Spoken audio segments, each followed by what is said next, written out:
Look at her hand. She's a shaking, pathetic drunk and a disgrace to this family. My sister-in-law Karen screamed those exact words across my dad's 70th birthday party. 50 wealthy country club guests completely froze.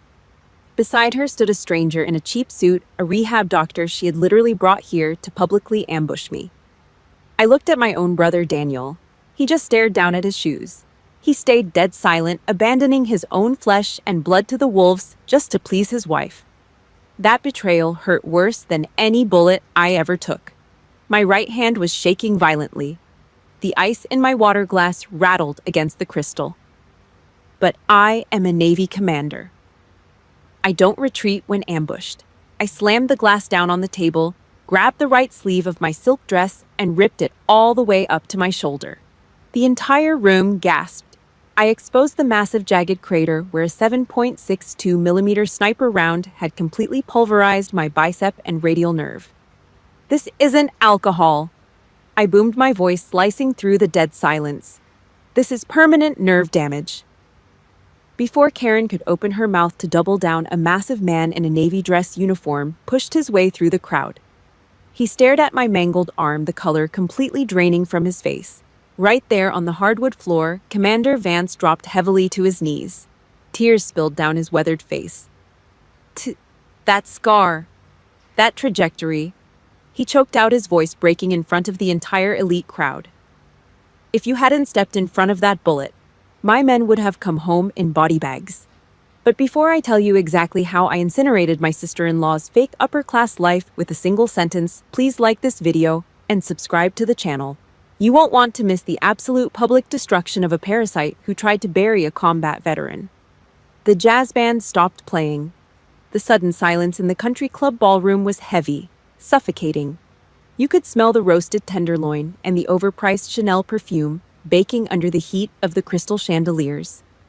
50 pairs of judgmental country club eyes burned into my skin. Karen stood in the center of the polished dance floor. Her chest was puffed out. She wore a smug, self-righteous grin. Her manicured fingers dug into the arm of the sleazy-looking man wearing a cheap gray suit. "This is Dr. Evans," she announced, her voice echoing off the vaulted ceiling. "He is an addiction specialist. We have a bed waiting for you at his facility tonight, Bella. Do the right thing. Stop humiliating your parents." I looked past her. I looked at my dad. The man who taught me how to throw a baseball was currently shrinking into his high-backed leather chair, staring blankly at his untouched steak. I shifted my gaze to my younger brother, Daniel. He refused to look up. He just stared intensely at the scuff marks on his expensive dress shoes. He stayed dead silent. He threw his own sister to the wolves just to keep the peace in his fake, miserable marriage. The betrayal registered cold. Colder than the ice water currently spilling over my knuckles.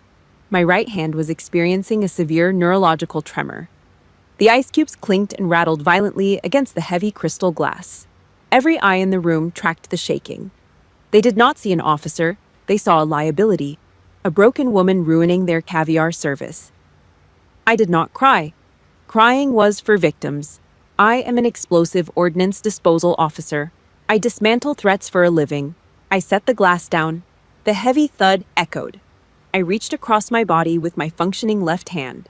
I gripped the delicate navy blue silk at the hem of my right sleeve. I did not hesitate. I pulled hard. The fabric tore with a loud, violent rip. I shredded the sleeve all the way up to my collarbone. The collective gasp from the room sucked the oxygen right out of the air. They did not see the track marks of an addict. They saw war. The scar was a brutal, jagged crater, concaved muscle, mangled tissue. A violent disruption to their pristine world of champagne flutes and stock portfolios. I planted my feet. I pulled air deep into my diaphragm. I used the exact tone I used to command sailors on a flight deck. Are they teaching basic neurology at whatever strip mall clinic you operate out of, Doctor? My voice sliced through the room. The man in the cheap suit flinched. He took an involuntary step back, his eyes glued to my shoulder. I locked my eyes on Karen. This is not alcohol withdrawal. This is a severed radial nerve. It was pulverized by a 7.62 millimeter sniper round. Karen's smug smile cracked. Panic flickered behind her heavy mascara. But her ego was too massive to retreat in front of her country club friends. She opened her mouth, her neck flushing red, preparing to double down. Preparing to accuse me of making up war stories to cover a vodka habit. She never got the words out. A massive man shoved his way past a stunned waiter holding a tray of appetizers. He wore a crisp navy dress uniform. It was Commander Vance Seal, and a guest of my father's business partners. He ignored the crowd. He ignored Karen entirely. His eyes were locked dead onto my mangled bicep. The color completely drained from his hardened, weathered face. He took 2 steps toward me, then right there in the middle of the polished dance floor, his legs gave out. His knees hit the hardwood with a heavy, sickening thud. He covered his mouth with 2 massive, calloused hands, a combat-hardened seal sobbing openly under the chandeliers. "That trajectory," he choked out. His voice broke, echoing off the walls. I read the after-action report. "You dragged my petty officer out of the kill zone. If you had not stepped in front of that round, my men would have come home in body bags." Karen's jaw unhinged. The entire room stopped breathing. The fake doctor looked like he wanted to sink through the floorboards. I looked down at my violently shaking hand.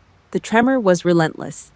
The ice in my glass had settled on the table, but the sound of that rattling crystal still echoed inside my head. It was the exact same sound my hand had made 3 weeks ago. 3 weeks ago on Thanksgiving. The exact day my brother's wife decided my physical agony was a social inconvenience and my blood money was hers to spend. 3 weeks before the country club ambush. Thanksgiving Day. Driving south on Interstate 395 out of the Pentagon is a physical nightmare. Traffic is deadlocked. Brake lights bleed red across the wet asphalt. The heater in my 10-year-old sedan is broken, blowing stale, lukewarm air against my face. By mile marker 12, my radial nerve gives out completely. The pain is not a dull ache. It is a white-hot wire wrapping around the bone of my right arm. The muscle goes rigid. My right arm becomes a dead, burning anchor attached to my shoulder. I grip the steering wheel with my left hand. The peeling leather digs into my palm. My knuckles turn pure white. Every time I have to shift my foot from the brake to the gas pedal, the vibration shoots straight up my spine. Just keeping the vehicle inside the lane takes every ounce of my willpower. I pull into my parents' driveway in Northern Virginia.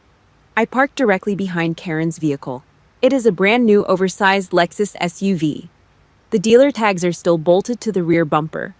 The chrome trim gleams under the gray November sky. It takes up 2 spaces. It smells like fresh wax, expensive detailing, and unearned money. I cut the engine.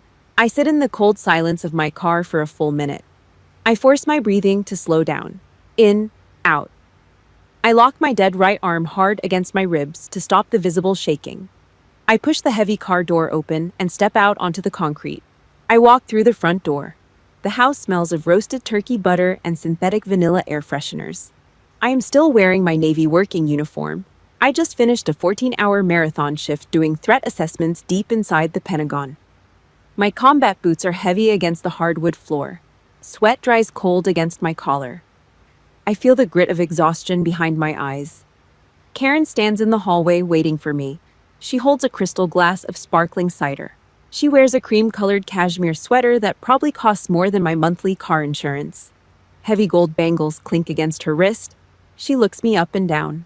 Her upper lip curls into a sneer of pure, unfiltered disgust. "You wore that to Thanksgiving dinner," she asks. Her voice is loud, deliberately loud so the entire house can hear. I do not answer her. I look straight ahead and step past her. She follows me into the living room, her heels clicking aggressively on the floorboards. "I guess when you are single and live in a tiny apartment, you do not really have to care about appearances or a mortgage." She sighs dramatically, swirling the cider in her glass. "You have no idea how stressful homeownership is, Bella. The constant maintenance is draining us." I bite the inside of my cheek. I bite down until I taste the sharp, metallic tang of copper. 6 months ago, my younger brother called me in the middle of the night. He was crying. He said he found toxic black mold inside their drywall. He swore the contractor said the house was a health hazard.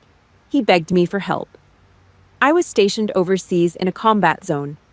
I wired him $20,000 of my hazard pay. Money earned in the dirt. Money earned dodging mortar fire and sleeping in Kevlar. I told him to fix the walls. I expected nothing back. I just wanted my brother to be safe. We sit down at the dining table. The porcelain plates are perfectly aligned. The linen tablecloth is a blinding pure white. "Pass the wine," Karen orders. She does not ask. She points a manicured finger at the heavy glass bottle of red wine sitting near my plate. My brain registers the command. I reach out with my right hand. I grip the neck of the bottle. I lift it 2 inches off the polished wood. Then the severed nerve misfires. There is no warning, just a violent, uncontrollable electrical spasm shooting from my elbow down to my wrist. My fingers jerk outward. The grip completely fails. The heavy bottle launches forward. It slams hard into a crystal water goblet. Crack. Glass shatters across the table. The dark red wine explodes. It soaks into the pure white linen. It spreads fast. The liquid pools and creeps toward the edges of the table. I blink and the dining room vanishes. The dark red stain looks exactly like the arterial blood I saw pumping out of Chief Marquez's leg and soaking into the Afghan sand. Dark, viscous, unstoppable. Karen shrieks. She jumps back from the table, scraping her heavy wooden chair against the floorboards. She acts as if I just threw battery acid at her face. "Look at you," she screams. Her face twists into a mask of theatrical horror. She points her finger directly at my face. "You are drunk. It is 3 PM, and you are shaking like a drunk." The dining room falls, dead silent. I look at my brother. Daniel is staring intensely at his plate of green beans. He does not blink. He does not speak. He does not say a single word in my defense. He watches his wife execute my character in front of our parents, and he chooses cowardice. My mother quietly stands up. She goes to the kitchen and brings back a stack of paper towels. She starts dabbing the red stain. My father clears his throat and stares out the window at the dead grass. I am sitting there wearing the uniform of the United States Navy. My right hand is trembling violently against my thigh, and my own blood family chooses to treat me like a street junkie just to avoid upsetting a tyrant. I do not apologize. I look past Karen's screaming face. I look straight into the open kitchen. The bright overhead lights catch the surface of the kitchen island. It is brand new, imported dark-veined Italian granite. The edges are perfectly beveled. It shines like dark glass. Beside it sits a massive stainless steel commercial refrigerator. There was never any toxic black mold. My $20,000 did not replace rotten drywall. It did not keep my brother safe. It bought a luxury kitchen remodel. My blood money bought her vanity. The red wine drips off the edge of the table and hits the floorboards. Drop by drop. I do not wipe it up. I just stare at the cold hard stone of that granite countertop. The dark red wine drips off the edge of the dining room table. It splatters onto the hardwood floor. But I don't see wine anymore. The color pulls my mind straight back to the dirt in Helmand Province. The memory hits me like a physical blow. 120 degrees in the shade. The air tasting like diesel exhaust burning plastic and copper. The deafening, earth-shaking crack of an RPG slamming into the compound wall. Dirt and jagged shrapnel raining down hard on our Kevlar helmets. Through the thick, choking smoke, I saw Chief Petty Officer Marquez. He was down in the dirt. His left leg was shredded. Pure raw meat and splintered bone. He was trying to drag himself through the hot sand. He was a sitting duck in the kill zone. Training overrides fear. It always does. I broke cover. I sprinted across the open ground, grabbed the heavy nylon drag handle on the back of his tactical vest, and pulled hard. I got him moving. Then the sniper fired. I never heard the shot. You never hear the one that hits you. There was no cinematic slow motion. Just a blinding, white-hot heat tearing through my right bicep. The 7.62 millimeter armor-piercing round pulverized the muscle and snapped my radial nerve like a dry twig. I hit the dirt hard. My brain screamed at my right hand to grab my rifle. The hand did not move. It lay there in the Afghan sand. A spray of crimson soaked into my uniform. Dead. My dominant hand was completely dead. I blink. The desert heat vanishes. The freezing air conditioning of the Virginia dining room hits my sweat-damp collar. Karen is standing across the table. Her arms are crossed tightly over her cashmere sweater. Her designer heel is tapping impatiently against the floorboards. "Are you going to clean up your mess?" she snaps. Her voice is high, annoyed, as if I'm a disobedient toddler who just spilled juice. I do not speak. I push my heavy wooden chair back. I walk into the kitchen. The silence behind me is thick, suffocating. I grab a roll of paper towels, but before I turn around, I stop. I let my functioning left hand rest flat against the surface of the kitchen island. Italian granite, cold, solid, sparkling under the expensive recessed lighting. $20,000. I trace the dark, intricate veins in the stone with my index finger. This is what my severed nerve bought. This is what my shattered arm paid for. This is my blood money. I grab the paper towels and walk back to the dining room. I throw them onto the spilled wine. I look directly at my brother. Daniel is still staring intensely at his plate. He refuses to lift his chin. He refuses to make eye contact with the sister who bankrolled his fake life. His silence is a physical thing. It is a rusted knife twisting slowly in my gut. Fast forward to 0500 hours. The next morning, Arlington, Virginia. The alarm clock buzzes in the pitch black of my apartment. Waking up is a battlefield. It has been every single day since I got medevaced out of theater. I sit up on the edge of the mattress. The hardwood floor is freezing against my bare feet. My right arm hangs off my shoulder like a wet, heavy log. It is a useless anchor of flesh and bone. I drag myself to the bathroom. Getting into the navy khaki uniform is an agonizing, humiliating process. Things civilians do without thinking take me 10 times longer. I manage the pants. I pull the stiff khaki shirt over my shoulders. I start working the buttons with my left hand. First button, second button. By the third button, the damaged nerve misfires. A violent neurological tremor rips through my bicep. My right hand starts shaking wildly. It smacks against my own chest. I drop the fabric. Sweat beads on my forehead. The cold air bites my skin. I stare at myself in the bathroom mirror. The harsh fluorescent light casts dark shadows under my eyes. Inside, I feel like a helpless child. I want to smash the mirror. I want to punch the wall until my knuckles bleed. But I do not. I close my eyes. I grit my teeth. "Push through," I whisper to the empty room. I force my left hand back to the button. Outside this door, I'm a commander. Outside this door, I must be made of iron. 1400 hours, deep inside the Pentagon. The secure briefing room smells of floor wax, stale coffee, and high-stakes tension. I am standing at the head of a massive polished oak table. I am delivering a global threat assessment briefing to a vice admiral and 6 senior staff officers. I hold the red laser pointer steady in my left hand, circling a satellite image on the projector screen. Beneath the table, out of sight, a war is raging. My right arm is experiencing a full-blown neurological tremor. The shaking is violent, relentless. If I let my hand go, it will rattle against the heavy wood and expose my broken body to every officer in the room. I do not let it go.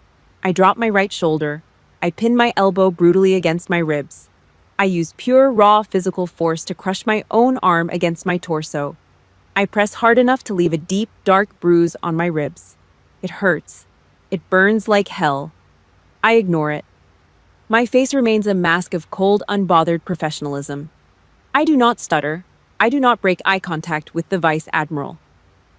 Survival in this building means hiding the weakness. You show them a crack in the armor, and they will bench you. I finish the briefing. I walk the long, sterile corridors back to my cramped cubicle. I sit down in my cheap office chair. I finally relax my shoulder and let my right arm drop. It shakes violently against my thigh. I'm exhausted, bone-tired. I reach for my steel thermos of black coffee with my good hand. Before my fingers touch the metal, my cell phone vibrates against the glass desk. The screen lights up. It is a text message from Karen.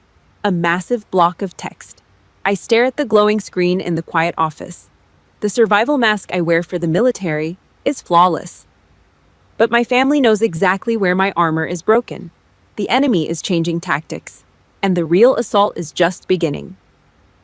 My cell phone vibrates against the glass top of my desk. A harsh, mechanical buzz. Once, twice, 3 times. The sound cuts through the low, endless hum of the Pentagon air conditioning. I reach out with my functioning left hand and pick up the device. The screen glares under the harsh fluorescent lights. It is a text message from Karen. Not just a simple message, a massive, unbroken block of text. I read the first line. The muscles in my jaw lock tight. Daniel and I are deeply concerned about your escalating alcoholism. I read the second line. My fingernails dig hard into the plastic edge of my phone case. Your behavior at Thanksgiving was erratic. Throwing wine across the table is dangerous. We found a discreet outpatient rehab clinic in Alexandria. Please check in tonight. Do not embarrass Mom and Dad anymore. I stare at the glowing letters. There is zero mention of the shattered crystal water goblet. Zero mention of her screaming at me in front of the entire family like I was a feral dog. And absolutely zero mention of the $20,000 I wired her husband 6 months ago. The combat hazard pay I bled for in the Afghan dirt. Just pure, unadulterated manipulation. I do not cry.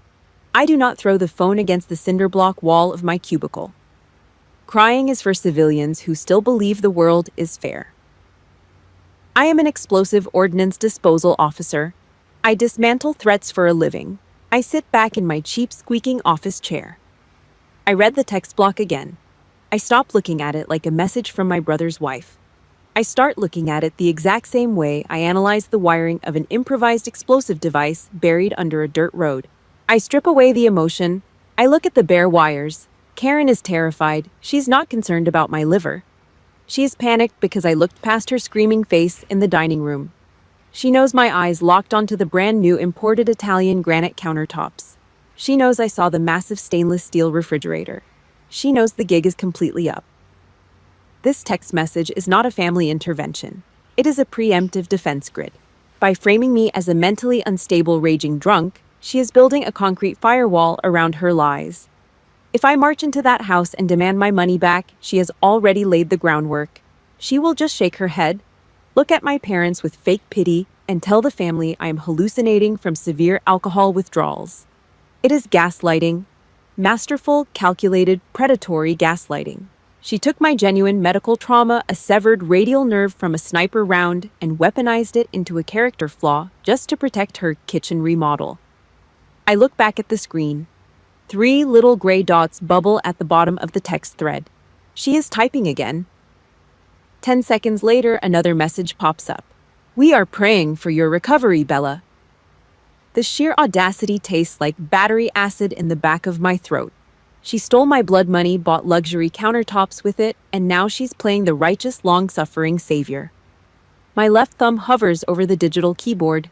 Every human instinct in my body demands I fire back. I want to type out the bank routing numbers. I want to threaten her with a lawsuit. I want to tell her exactly what I think of her fake, pathetic, debt-ridden country club existence. I pull my thumb back. I press the side button. The screen goes black. I set the phone face down on the cold glass desk. I deploy the most terrifying weapon in the military arsenal. Absolute, suffocating silence. I refuse to engage. I refuse to defend my sobriety to a thief. If you explain, you lose. If you argue with a liar, you validate their lie. I will not play her game. Let her stare at her screen. Let her check her notifications every 5 minutes. Let her pace around her expensive new kitchen and sweat in the quiet. She fired her first shot. My campaign has officially begun. 2 hours later, I leave the Pentagon. I drive my 10-year-old sedan across town through the heavy Virginia traffic. The sky overhead is a flat, dead gray. I pull into Walter Reed National Military Medical Center for my quarterly neurological evaluation. The air inside the hospital is heavy. It smells of industrial bleach, fresh floor wax, and quiet, grinding resilience. I walk down the long, sterile corridor. My combat boots squeak slightly on the polished linoleum floor. I pass a young Marine in a heavy steel wheelchair. Both of his legs end at the mid-thigh. I pass an Army Ranger leaning against the wall, learning how to balance with a carbon fiber prosthetic leg. Their faces are hardened by reality. They carry the visible, brutal receipts of war. And yet as I walk past them, my chest tightens. My right hand starts to spasm. The neurological tremor ripples down my forearm. The hand shakes violently against my thigh. It is entirely out of my control. Before I can stop myself, the toxic words from Karen's text echo inside my skull. Shaking like a drunk. Embarrassing your parents. The gaslighting is working. The poison is in my veins. I look down at the floor tiles. I bend my right elbow. I shove my violently shaking hand deep into the pocket of my navy trousers. I hide it. Even here, surrounded by warriors who left actual pieces of themselves in the dirt, I feel the heavy, sickening shame my sister-in-law tried to inject into my blood. I keep my hand buried deep in my pocket, totally unaware that the man waiting for me at the end of the hall is about to tear that shame straight out of my chest. The cafeteria at Walter Reed National Military Medical Center does not smell like a country club. There is no roasted tenderloin, no expensive Chanel perfume, no crystal glasses. It smells of industrial bleach-burnt coffee and old linoleum. I'm sitting at a chipped formica table. Across from me sits Rear Admiral Avery Butcher. She's 60 years old, a Navy legend. She has eyes that can strip the paint off a steel bulkhead and scars she doesn't bother to hide. I need caffeine. I pull my right hand out of my uniform pocket. Big mistake. I reach for the paper cup of black coffee sitting between us. My fingers just graze the cheap cardboard. Suddenly, the severed radial nerve misfires. It happens in a fraction of a second. A violent, uncontrollable jerk. The cup tips over. Scalding black coffee sloshes over the rim. It hits my bare knuckles. It burns like hell. Panic floods my chest. Pure, conditioned panic. 3 weeks ago, this exact involuntary movement shattered a water goblet. It ruined a pure white linen tablecloth. It got me branded a pathetic shaking drunk by my own family. My muscles react on pure instinct. I yank my right hand off the table. I shove it hard underneath the formica, pinning my arm brutally against my thigh to kill the visible shaking. I brace myself. I look down at the dark puddle of coffee spreading across the table. I wait for the reprimand. I wait for the Admiral to look at me with the exact same disgust Karen had in her eyes. Admiral Butcher does not gasp. She does not flinch. She calmly picks up a paper napkin and tosses it onto the spilled coffee. Then she leans forward. She rests her forearms on the cheap table. Her eyes lock onto mine, cold, piercing. "Put your hand back on the table, Commander," she orders. I freeze. My jaw tightens. "Do not hide that hand from me," she says. Her voice is low, grinding steel. I swallow hard. I slowly bring my right hand up from under the table. It shakes violently against the formica. Butcher stares right at the tremor. She does not look away. "I heard about the Thanksgiving incident, your family." The shame is a heavy physical weight in the back of my throat. I look at the floor. "Look at me, cook." Butcher snaps, her voice slicing through the ambient noise of the cafeteria. I snap my chin up. "You treat that tremor like a character defect, like a dirty secret, like an embarrassment." She points a calloused finger directly at my shaking hand. "It is not a defect. It is a receipt. You paid the physical price so your enlisted men could breathe today. You bought their lives with that nerve. Never hide the receipt of your courage to make a coward feel comfortable." The words hit me like a physical shockwave. They shatter the mental prison I have been trapped inside for 3 long years. I look down at my hand. The shaking does not stop. But the shame vanishes. I am not a drunk. I am a survivor. I nod once. I leave my hand resting on top of the table. 10 minutes later, we walk out into the main hospital corridor. My boots hit the floor in a steady, confident rhythm. "Commander Cook." A booming voice echoes off the ceramic tiles. I stop and turn. A massive man is moving rapidly down the hall toward me. He is using 2 heavy forearm crutches. His left leg ends cleanly at the knee. Below that is a black carbon fiber prosthetic pole bolted to a heavy rubber foot. It is Chief Petty Officer Marquez. The man I dragged out of the kill zone in the Afghan dirt. He doesn't stop to salute. He drops his right crutch. It hits the floor with a loud, sharp crack. He lunges forward, balancing entirely on his good leg, and wraps his massive arms around my shoulders. It is a crushing, desperate embrace. It smells of cheap Old Spice cologne, stale sweat, and raw, overwhelming gratitude. He holds on tight. He buries his face in the shoulder of my uniform. "You came back," he whispers, his voice thick and breaking. "You actually came back for me." He pulls away, swiping a thick hand across his eyes. He looks behind him. Standing a few feet away is a little boy, 7 years old, wearing faded jeans and a Captain America t-shirt. Marquez leans heavily on his remaining crutch. He points a thick finger at me. "Leo, come here. This is the officer. This is the woman who made sure I came home to you." The boy steps forward. He looks up at me with wide, dark eyes. He doesn't look at the gold oak leaves on my collar. He doesn't look at my medals. He looks right at my mangled, shaking right arm. I tense up. Kids are brutally honest. I expect him to step back. I expect him to be scared of the jagged scar and the violent tremor. He isn't. Leo reaches out with both of his small hands. He wraps his warm fingers entirely around my shaking right hand. He holds on. He anchors the tremor with his tiny grip. He doesn't let go. "Thank you for saving my dad," Leo whispers. My throat closes up. The country club elites called me a disgrace. My own brother stared at his shoes while his wife publicly executed my character. But here in a hallway smelling of floor wax and bleach, a 7-year-old boy holds my broken hand like it is the most valuable thing in the world. Blood does not make you family. Loyalty does. I push through the heavy double doors of the hospital. The Virginia sun is blinding. The air is freezing, but my chest feels like a furnace. I walk across the asphalt parking lot. For the first time in 3 years, I do not shove my right hand into my pocket. I let it shake in the open air. I let the world see the receipt. I reach my car. I grab the door handle. Then my phone rings. Not a text message, a live call. The harsh buzz cuts through the cold air. I pull the phone out with my left hand. The caller ID flashes brightly on the screen. Daniel, my brother, the coward.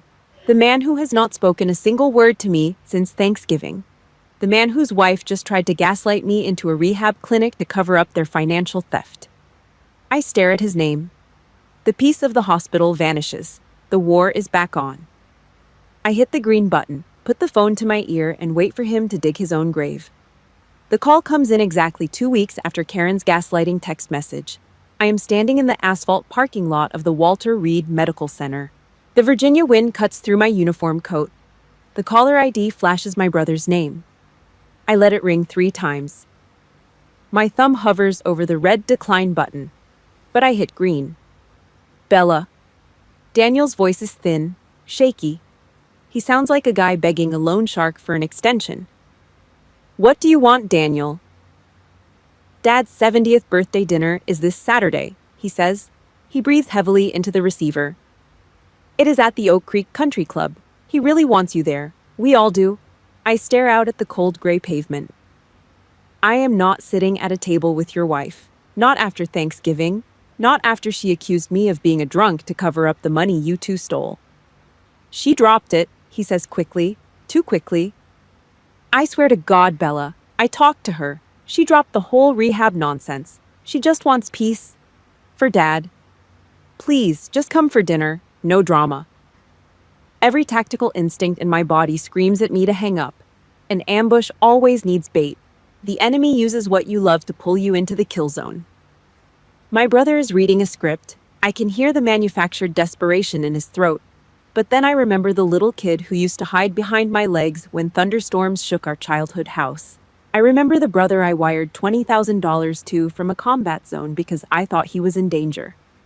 Against every protocol I ever learned in officer training, the older sister in me overrides the military commander. 2 hours, I tell him. And if she starts anything, I walk. I hang up. I just willingly walked onto a minefield. Saturday evening. I stand in the bathroom of my Arlington apartment. The mirror reflects a 38-year-old woman with exhausted eyes. I open my closet. My fingers brush past the row of long-sleeved silk blouses. The modest, heavy clothes I usually wear to family functions. The armor I use to hide the physical damage from my parents' soft suburban eyes. Not tonight. I I reach into the back and pull out a sleeveless navy blue cocktail dress. I slip it on. I stand square to the glass and stare directly at my right arm. The 7.62mm armor-piercing sniper round did not just leave a clean scar. It took a massive chunk out of my humanity. The skin is a brutal, jagged crater.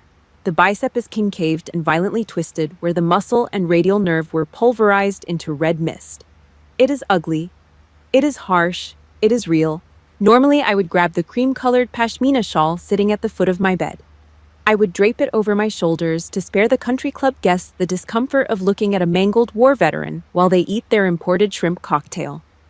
I look at the folded silk shawl. Then I look at my arm. Admiral Butcher's voice grinds like heavy machinery in the back of my head. Never hide the receipt. I turn off the bedroom light. I leave the shawl on the bed. The Oak Creek Country Club smells like old money, fresh floor wax, and supreme arrogance. I walk through the heavy oak double doors. Crystal chandeliers throw warm, expensive light across the ballroom. A four-piece jazz band plays a low, smooth tune in the corner. Waiters in crisp white coats glide across the hardwood floor, carrying silver trays of champagne and caviar. I keep my posture dead straight. I let my bare, scarred right arm hang at my side. I catch a few wealthy guests staring at the crater in my skin. The moment I make eye contact, they quickly look away, sipping their drinks nervously. My parents spot me. They rush over. My dad smiles wide, clapping my good shoulder. My mom actually looks relieved, kissing my cheek. Then Daniel walks up. He smells like top-shelf scotch and heavy anxiety. He doesn't look me in the eye, but he steps forward and wraps his arms around me for a quick, tight hug. "Thanks for coming," he mutters into my ear. For 30 minutes, the illusion holds. It feels like a normal family gathering. The tension leaves my shoulders. I stand near a high-top table, holding a glass of sparkling water with ice in my right hand. I ignore the slight rhythmic tremors shooting down my wrist. The ice clinks softly against the crystal. I let my guard down. I actually believe my brother found a spine. Then the hairs on the back of my neck stand straight up. I scan the crowded room. I find the threat. Karen is standing on the far side of the mahogany bar. She is not talking to anyone. She is not holding a drink. She holds a leather clutch purse tightly to her chest. Beside her stands a sleazy-looking man wearing a cheap, ill-fitting gray suit. Karen is staring directly at me. Her eyes are completely dead, cold and calculated. It is the exact look of a sniper settling into a hide, waiting for the target to step into the crosshairs. The jazz band suddenly cuts out. The music stops mid-note. The silence hits the room like a physical shockwave. 50 wealthy guests stop talking. Laughter dies in their throats. Heads turn. Karen steps into the dead center of the polished dance floor. She holds a heavy silver spoon in her right hand. She taps it sharply against a crystal wine glass. Clink, clink, clink. The sharp metallic sound is deafening. My stomach plummets into a black hole. The trap is not just set. It is springing shut right around my neck. Karen smiles. It is a terrifying, predatory smile. She gestures toward me with her empty hand. The man in the gray suit steps out from the shadows of the bar, moving right to her side. I look at Daniel. He looks down at his expensive shoes. He shrinks back into the crowd, melting away from me. He knew. He lured me here. He served his sister on a silver platter to save himself. Karen takes a deep breath. She puffs her chest out, feeding on the complete attention of the elite crowd. She points her manicured fingers straight at my shaking right hand, the hand holding the ice water. She opens her mouth and she screams the words that shatter my world. Look at her hand. She's a shaking, pathetic drunk and a disgrace to this family. The heavy thud of Commander Vance's knees hitting the hardwood floor echoes through the ballroom. Then absolute dead silence. The jazz band is frozen. 50 wealthy country club guests stop breathing. Commander Vance, a combat-hardened Navy SEAL, is openly weeping on the polished dance floor. His massive shoulders shake. He stares at the jagged crater on my exposed right arm, reliving the exact moment in the Afghan dirt when that sniper round bought his men their lives. The man in the cheap gray suit, the fake addiction specialist Karen brought to publicly execute me, takes a slow step backward. Then another. He looks at my shredded silk sleeve. He looks at the weeping seal. He realizes he just walked into a defamation trap against a decorated military officer. He turns around and slips out the side door. I do not look at the doctor. I look at Karen. All the blood drains from her face. Her smug country club smile is gone. Her skin is chalky. The heavy, expensive string of pearls around her neck suddenly looks like a chain dragging her to the bottom of the ocean. I step around Commander Vance. I move slowly, deliberately. My eyes lock onto Karen with the lethal precision of a drone strike. I do not raise my voice. Screaming is for people who have lost control. I drop my voice an entire octave. I speak with a terrifying icy calm that carries all the way to the back of the silent room. You brought a doctor here to fix me, Karen. I take another step forward. She shrinks back against the mahogany bar. I get close enough to smell the sour stench of panicked sweat breaking through her expensive Chanel perfume. Let us talk about what really needs fixing, I say softly. Let us talk about the rot inside your house. I turn my back to her. I face the crowd of elites. My right hand is still experiencing a violent neurological tremor, but my voice slices through the stale air like a razor blade. 6 months ago, my younger brother called me crying in the middle of the night, I announce. He told me his house was infested with toxic black mold. He said it was a health hazard. I was stationed overseas in a combat zone. I wired him $20,000 of my combat hazard pay. My blood money. The crowd gasps. I whip my head back to Karen. I point my shaking, mangled right hand directly at her face. And what did you do? My voice cracks like a whip. You did not fix any mold. You bought imported Italian granite countertops. You bought the oversized Lexus SUV parked outside. You bought the pearls sitting on your neck right now. You stole my blood money to fund your luxury lifestyle. Karen opens her mouth. Her jaw works up and down, but no sound comes out. And when you realized I saw the new kitchen, I continue stepping right into her personal space. You panicked. You tried to label me a shaking drunk in front of this entire room. You weaponized my permanent nerve damage so no one would believe me when I demanded my money back. The silence in the room is suffocating. You can hear the ice melting in the crystal glasses. My father steps forward from the crowd. His face is pale. The skin around his mouth is tight. He looks sick to his stomach. He bypasses me entirely and walks straight up to my brother. Daniel, my dad whispers. His voice shakes. Is this true? Did you take your sister's hazard pay for a kitchen remodel? I look at my brother. This is it. The final test. The moment he can finally stand up, be a man, and take responsibility. Daniel looks at my dad. Then he looks at me. He opens his mouth. Nothing comes out. He drops his chin. He looks down at his expensive leather shoes. He refuses to meet my gaze. His cowardly silence is the final, undeniable guilty verdict. I feel a strange cold snap inside my chest. The last frayed thread of sibling loyalty breaks. It does not hurt anymore. It just feels empty. I reach down and grab my purse off the table. If you've ever had your own flesh and blood stab you in the back over money, hit that like button and share your story in the comments. We don't heal by hiding our scars. We heal by exposing the people who caused them. I do not wait for an apology. I do not want one. I look at my parents. I look at the brother who sold me out. I am a commander in the United States Navy. I state clearly, my voice echoing off the vaulted ceiling. I have value. I do not need your pity. And I no longer need this family. I turn my back on them. I do not look over my shoulder. I walk toward the exit. The crowd of 50 wealthy guests splits down the middle.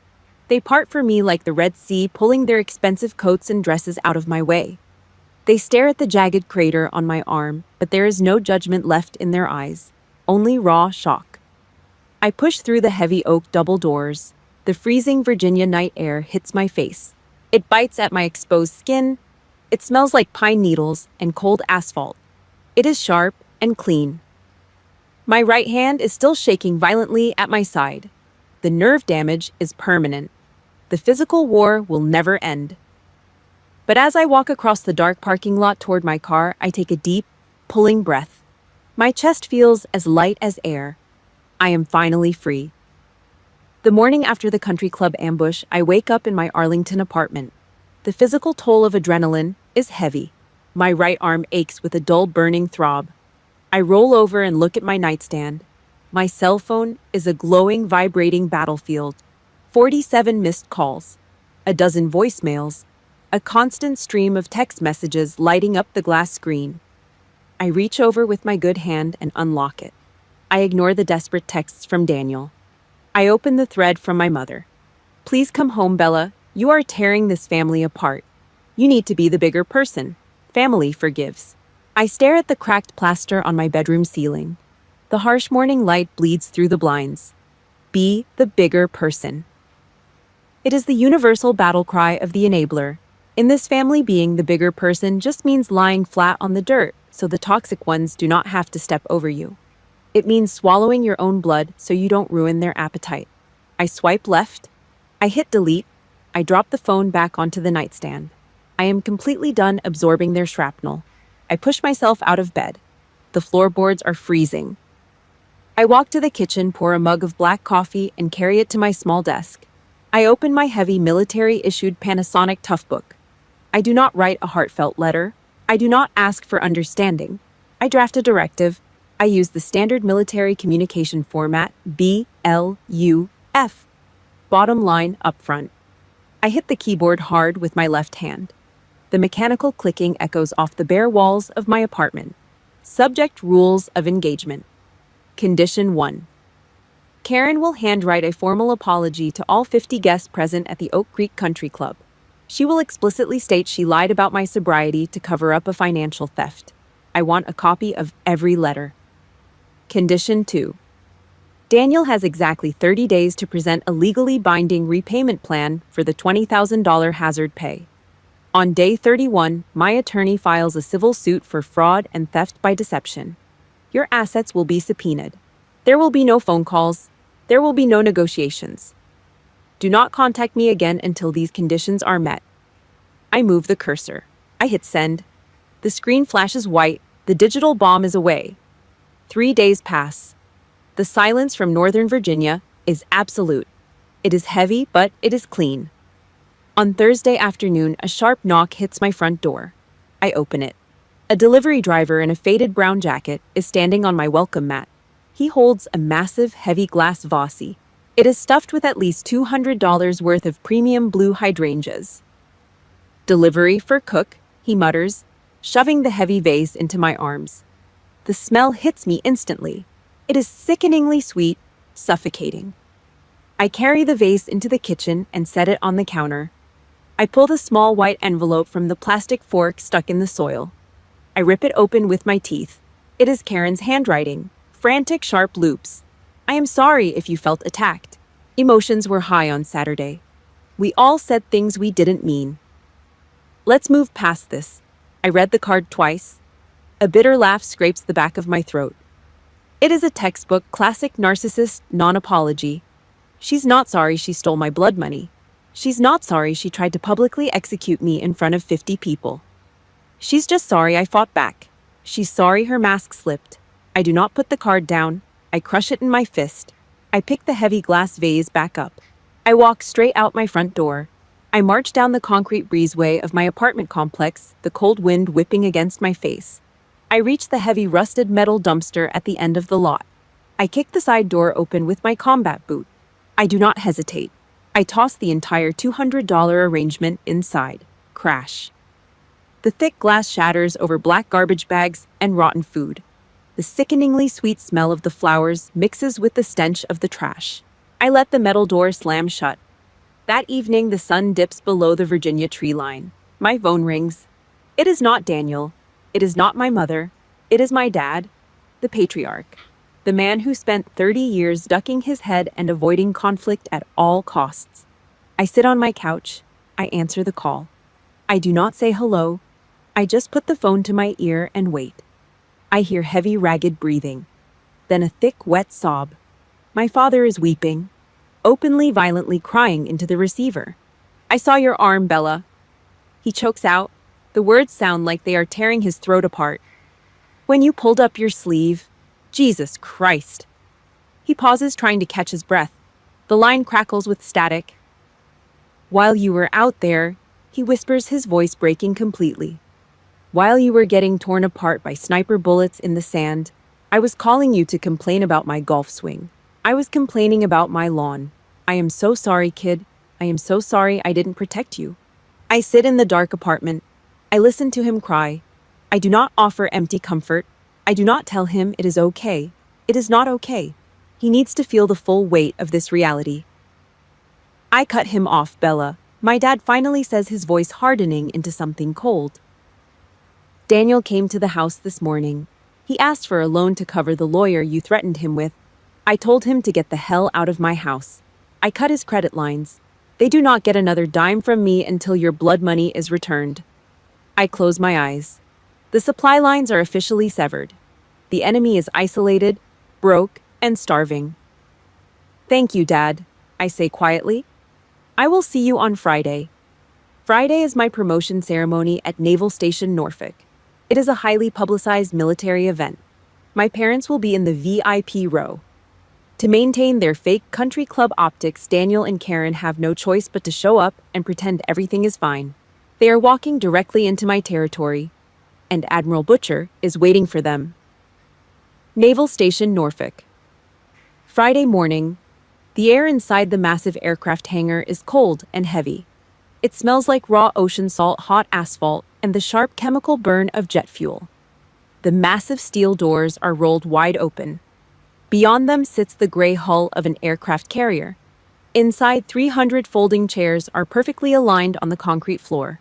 300 men and women wearing crisp, blinding white Navy dress uniforms sit in absolute silence. It is my promotion ceremony. The day I officially put on the silver eagles of a Navy captain. I stand off to the side of the wooden podium. I keep my boots shoulder width apart. I keep my spine locked straight. I look at the front row, the VIP section. My father sits in the center seat. He wears a dark suit. He sits tall, looking up at the podium with fierce, unapologetic pride. Beside him sits Daniel. My brother looks exhausted.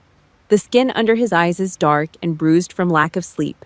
He owes me 20 grand. His credit lines are cut. His fake suburban empire is crumbling. And right next to Daniel sits Karen. She had to come. Skipping a military promotion ceremony after the country club disaster would have completely destroyed her social standing in the family. She sits rigidly in her seat. She wears a pale pink Chanel suit. She probably spent 3 hours getting ready, desperately trying to look like she belongs here. She doesn't. She looks terrified. She is completely surrounded by a sea of white uniforms. No crystal chandeliers, no jazz band, no sleazy doctors in cheap suits. There is no gaslighting in this room. The people in this hangar do not care about granite countertops or imported cars. They care about blood, honor, and who is willing to die for the person standing next to them. Karen clutches her expensive leather purse tightly in her lap.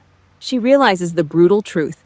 She has zero power here. She is a parasite sitting in a room full of apex predators.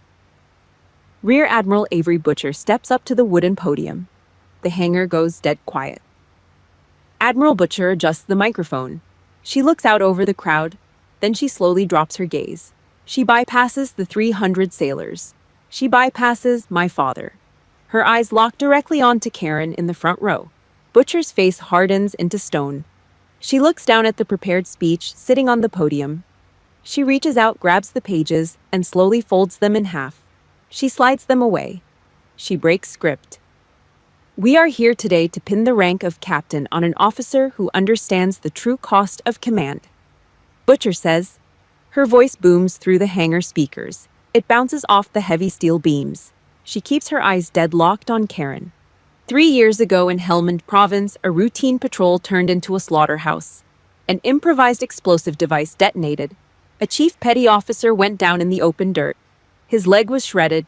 He was bleeding out in the kill zone. I look at Daniel. He stops breathing. He stares at the concrete floor. Under heavy enemy sniper fire, Commander Cook broke cover. Butcher continues. Her voice is a low rhythmic drumbeat.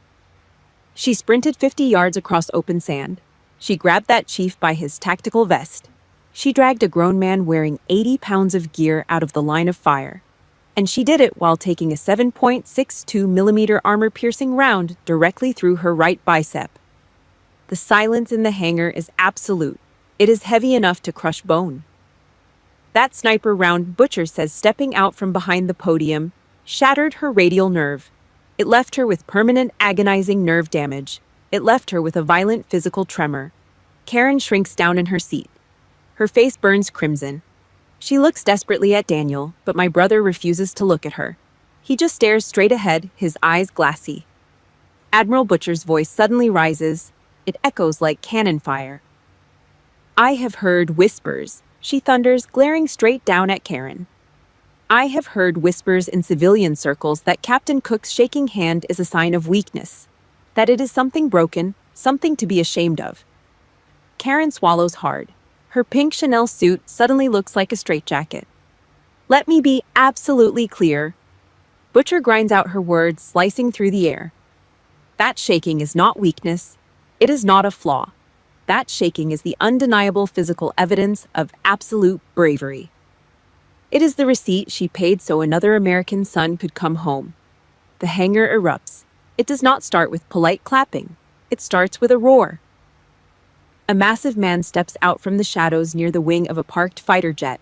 It is Chief Petty Officer Marquez. He leans heavily on a single black crutch. His dress white uniform is immaculate. The purple ribbon of his Purple Heart medal gleams on his chest. In the second row of the audience, Commander Vance stands up. The Navy SEAL, who cried on the floor of the country club, snaps to attention. Then 300 officers and enlisted sailors rise to their feet. The sound hits me like a physical wave. It is a deafening, thunderous roar of applause. 300 pairs of heavy boots stomping the concrete. 300 warriors clapping until their hands burn. I look at the front row. My father is standing, tears streaming freely down his face. Daniel is on his feet. He's clapping hard.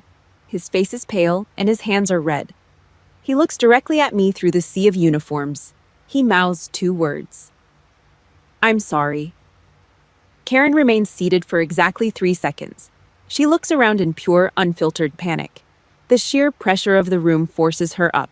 She stands awkwardly, clapping her hands together, looking completely broken and utterly humiliated. Her fake empire just burned to the ground. Admiral Butcher steps forward.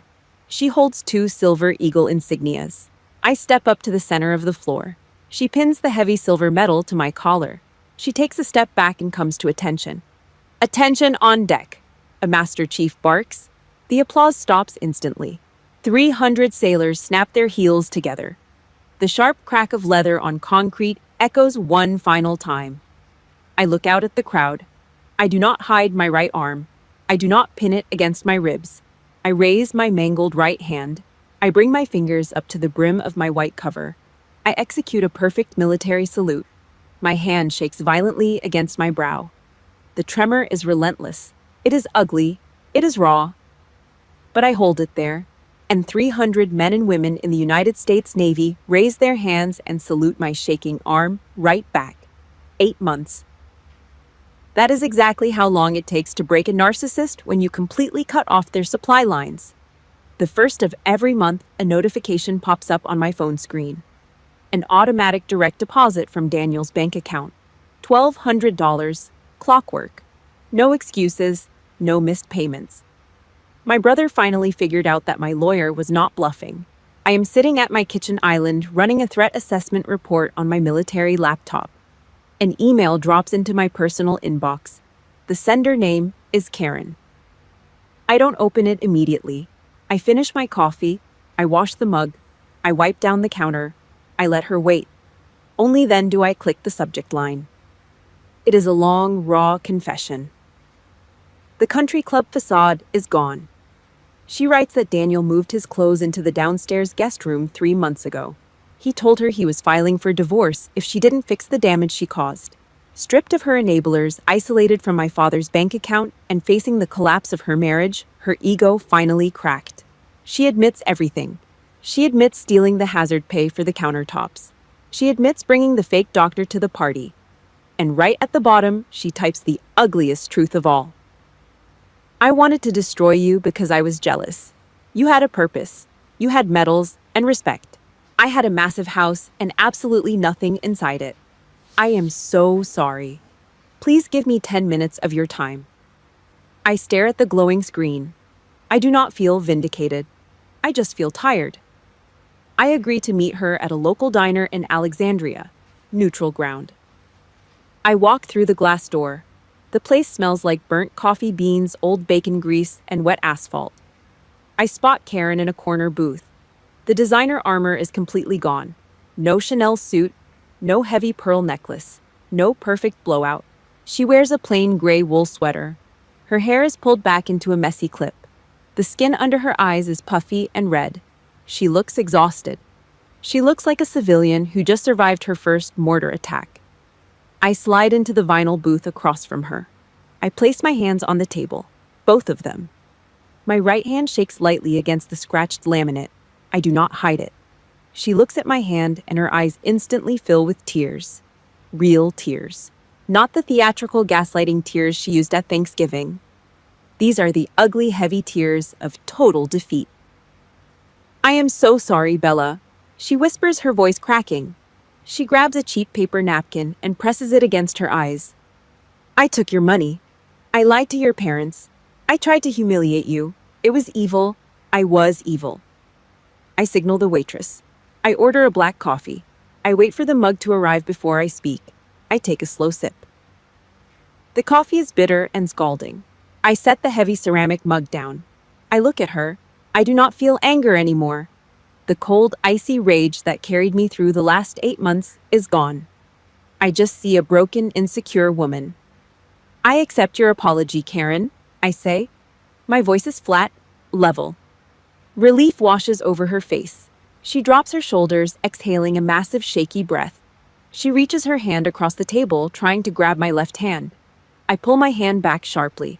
I raise my palm. Stop. Her smile falters. The relief drains away. Do not misunderstand me. I tell her, my voice dropping into a hard, unforgiving command tone. I am accepting your apology because I refuse to carry the weight of hating you anymore. This dead arm is heavy enough. I am not dragging your garbage around with me too. She swallows hard, staring at me. Trust is a mirror, Karen, I say, leaning forward. You didn't just scratch it. You took a steel hammer and smashed it into powder. I will come to the house for Thanksgiving. I will be a decent aunt to whatever kids you and Daniel have. I will be polite, but the cracks are permanent. She starts weeping quietly, her hands trembling in her lap. We are family, I state, looking dead into her eyes.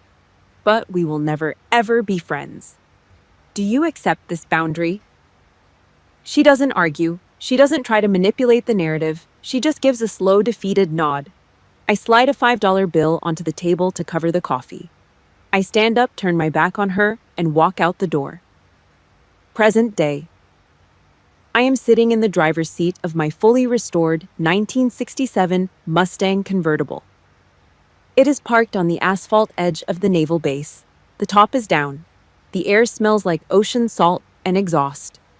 I look down at my right hand resting on the wooden steering wheel. The crater from the sniper round is deep. The concave tissue stretches tight over the bone. The severed nerve continues to misfire. The hand shakes softly, a permanent rhythmic tremor. It is ugly. It is broken. But it is mine. It is the receipt for the lives of my men. You cannot build a solid, honest life on the foundation of disrespect. You either enforce your boundaries or you let people walk all over your grave. I reach forward with my left hand and turn the ignition key. The massive 289 cubic inch V8 engine kicks over. A heavy, aggressive mechanical rumble shakes the entire steel chassis. The vibration travels straight up the steering column. It meets the violent shaking of my right hand, blending perfectly into the power of the machine. I smile. I pull the gear shift down. I stomp my heavy combat boot on the gas pedal. The rear tires spin on the asphalt, and I let the V8 roar as I drive straight out into the fiery, blinding Virginia sunset. Sometimes walking away from toxic blood is the bravest mission you'll ever take. Please like this video, subscribe to the channel, and tell me in the comments how you cut off the leeches in your life. Keep your boundaries made of steel and never apologize for your scars.